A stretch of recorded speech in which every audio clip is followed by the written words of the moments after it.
They rode like a storm across continents. From Korea to Baghdad, from the steppes of Mongolia to the shores of the Mediterranean. Every city that resisted was burned. Every empire that stood in their path collapsed. And in the summer of 1260, the last army still willing to challenge them gathered in a dusty valley in Palestine. What happened there would become the first time in history the Mongols were defeated in open battle. Many believed it was impossible. Many believed the world was already lost. But on one desperate morning, it wasn't. Civilizations don't collapse in an instant. They erode. They lose leaders, lose wealth, lose hope. And by 1258, the Islamic world had already suffered a wound so deep that some described it as the death of an age.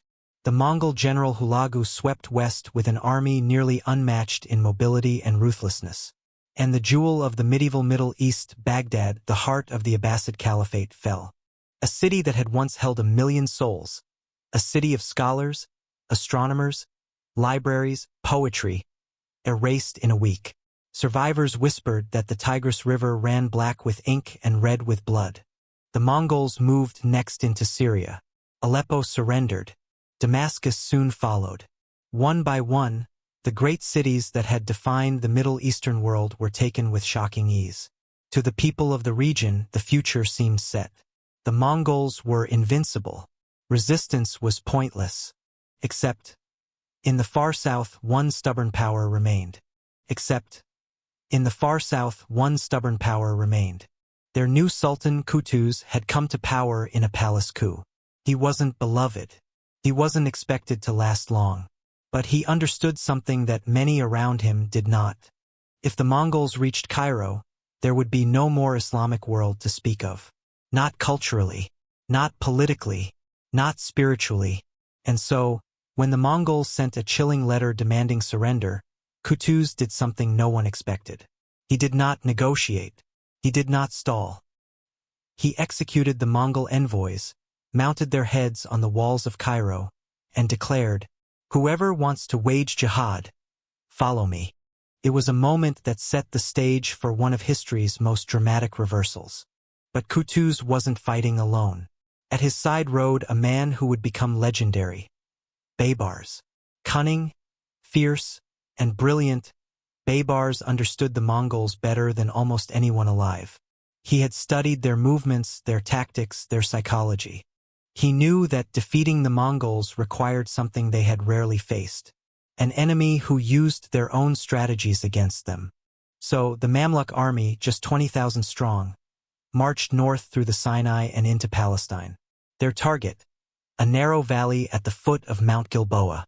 Its name, Ain Jalut, a place history had almost forgotten until the moment the world changed. Dawn on September 3, 1260.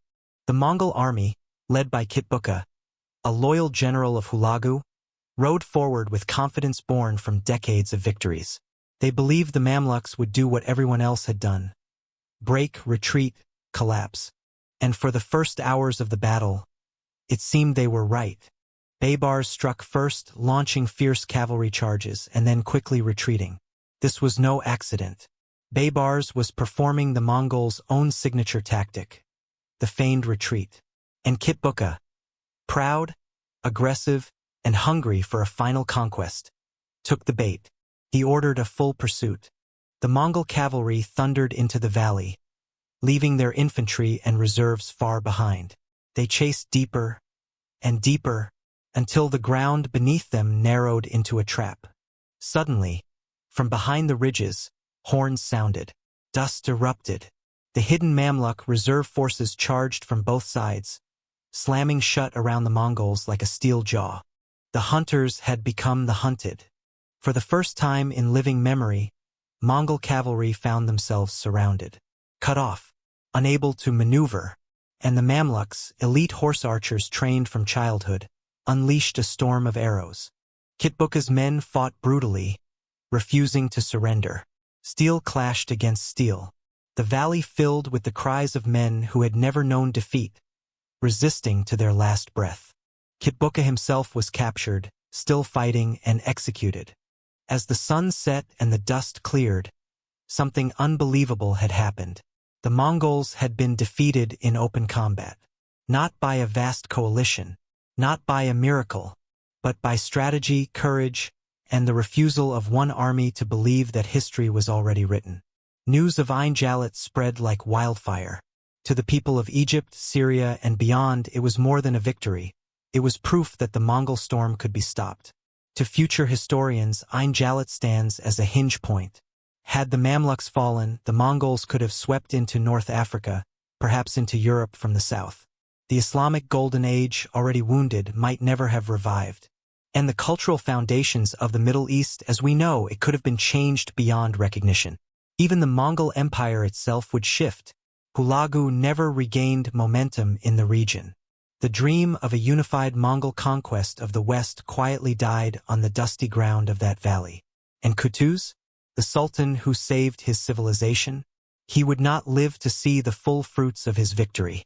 On the journey back to Cairo, he was assassinated, almost certainly by rival Mamluks. Among them, Baybars. History is rarely gentle, even to its heroes, but Baybars, once ruler, carried on the legacy, rebuilding cities, restoring stability, and transforming the Mamluk state into a powerhouse. Today, Ain Jalut remains a reminder of something we often forget about history. Even the greatest empires are not invincible. Even the strongest inevitabilities can be broken.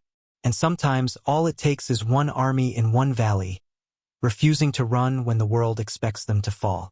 The echoes of that morning in 1260 still shape the Middle East, and by extension, much of the modern world. It was the day the unstoppable was stopped, the day the ancient world almost ended, and the day it was saved. If you enjoy cinematic journeys into the turning points of history, subscribe for more forgotten stories that shaped our world.